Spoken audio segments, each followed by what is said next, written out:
Hello. So today we are going to do some warriors.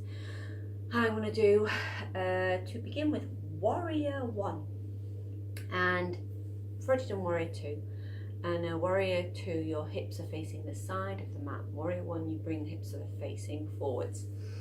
So move the mat further back so you can see me when you come into this. Now this is going to involve arms into this. Now if you've got any problems with arms when it comes to lifting them up because of surgery or anything like that, you can actually bring the arms so the elbows are in line with the shoulders, and you just gently bring the shoulders back, squeeze the shoulder blades together a little bit. You can come here rather than raising the arms right the way up, because arms get raised right up when you are in warrior 1. Palms are facing each other. I know you can't see my palms at the moment.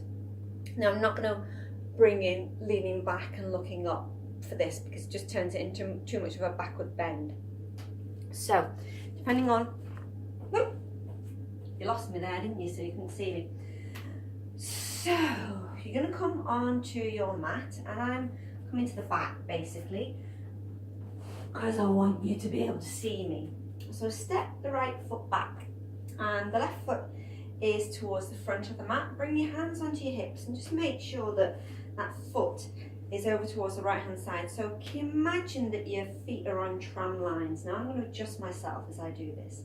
I'm starting to bend into that front knee just as far as that knee will allow. Now I'm pressing the outside edge of the back foot.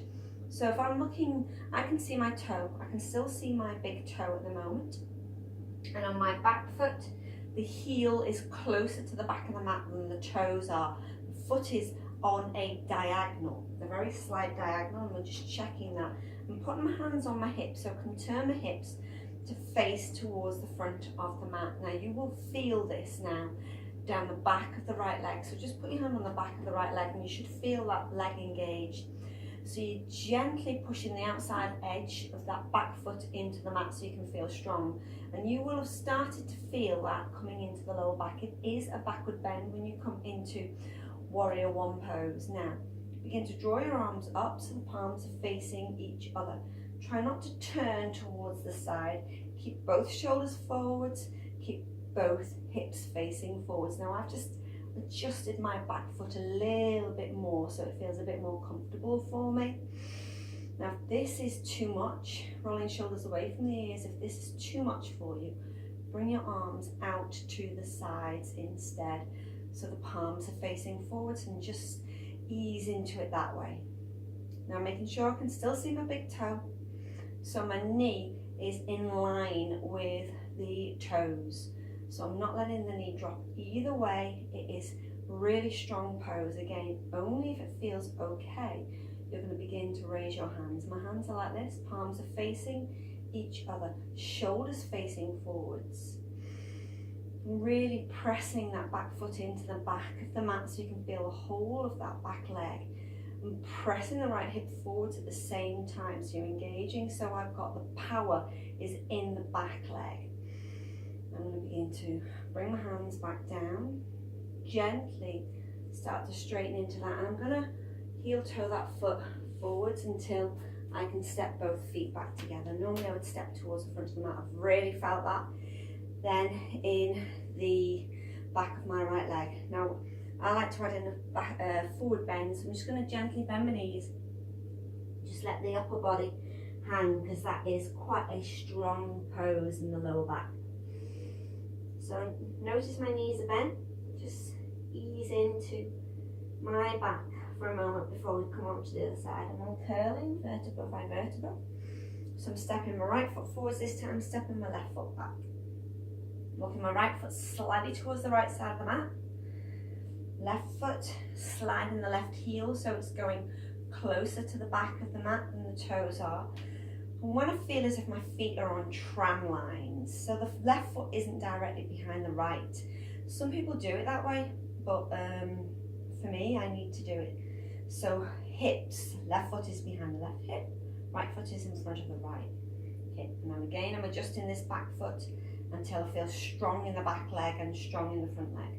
I can see my knees. You don't have to bring the knee forward so it's completely over the ankle. Obviously that's what you're aiming to do. Aiming eventually to bring this thigh so it's parallel to the floor. I'm not strong enough to get back into that yet. And maybe you just want to remain here with the palms of the hands supporting the lower back, rolling shoulders away from the ears. Maybe you don't want to add in the arms here. Choose what is right for you. Keeping the power in that back leg. Remember, power in the back leg. You can still see my toes, pressing the outside edge of that back foot into the floor, but keeping the big toe rooted at the same time. And maybe I'll take my arms out to the sides now. I feel strong and rooted in the legs. Now, I do feel as if I can raise my arms here, rolling shoulders away from the ears. My chin is level with the floor. I felt my knee drop in then, so I've just adjusted my knee so it's back in the correct place. I can still see my big toe. Warrior one. Now you can, if you wish, bring your hands into a prayer position and then interlace the fingers except for the index fingers. And then raise the arms up. Keep the upper arms so they are in line with the ears. Slightly behind the ears if you want to open up a little bit more into that chest, but keep the shoulders rolling down the back. Really powerful and strong pose coming into your warrior one. And again, when you're ready, you're going to slowly ease, straighten into that front leg. Heel toe, feet back together, step the feet together, and you might, for me, because I've got a lot of pain in my feet at the moment, it's the peripheral neuropathies really coming into my feet. So do be careful with what you're doing, especially the warrior poses, because so much power is going into the legs. And again, if you wish, just gently ease out the back. My feet are facing towards the front of the mat, and I have got my knees very slightly bent just so I can ease out into that back. So, carefully come back into a neutral position. So, warrior one, warrior one.